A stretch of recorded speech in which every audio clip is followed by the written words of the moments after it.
Now remember, I changed the data. If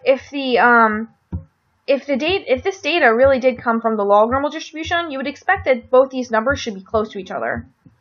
You're seeing that they're not that close, especially here towards the end. This one's only 4 and this one's 80 something. That's because this data that I created for this purpose of this example is not coming from the log normal distribution, clearly. But you'll have to determine for yourself, if your data is coming from the log normal distribution. Remember, this data will be different in yours. Okay?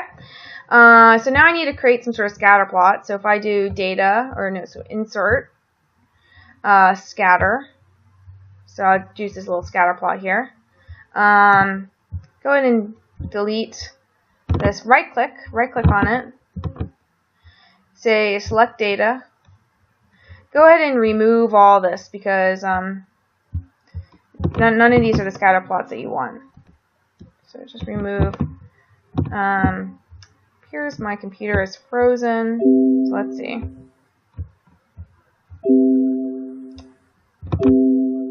And let's see if it comes back. Alright, there we go. So remove.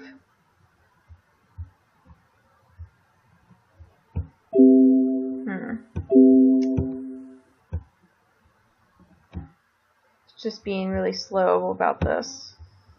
Removing. Okay. Alright. Let's see. Select data. Still need to remove these last few ones that are still here.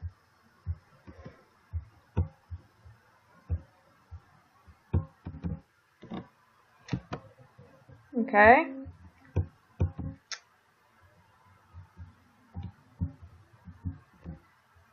Let's see. Hopefully yours isn't. Yeah, mine's not responding now. So hopefully yours doesn't do that.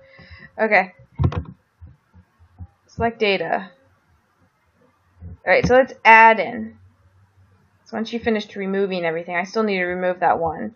Once you finish removing everything, you should be able to add.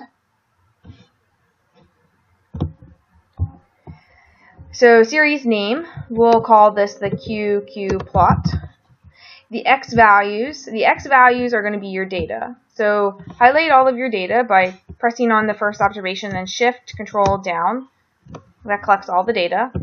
And then the Y series is going to be the theoretical quantiles, so those Q values. So highlight all those, and then press OK.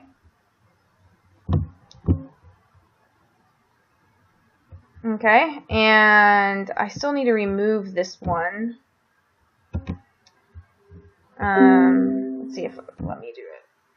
Remove. So that QQ plot, that's the one we want.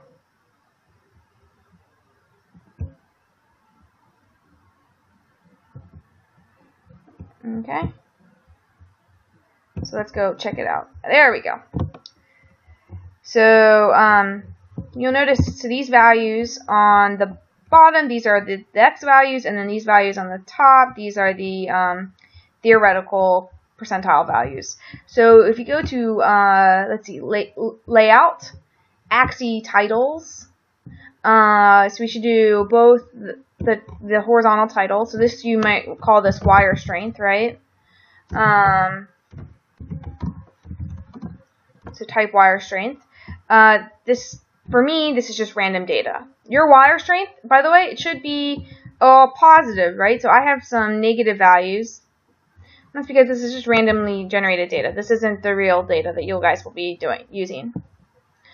We should also do a vertical axis title. And so we want to name this maybe theoretical quantiles. I'm going to type it up here. So vertical axis. Yeah, there we go. Theoretical quantiles. Okay, and then there's your that'll be your QQ plot, and then you can interpret it and tell whether or not you you think that the data is coming from a log normal distribution. It's coming from this particular log normal distribution or not. There you go.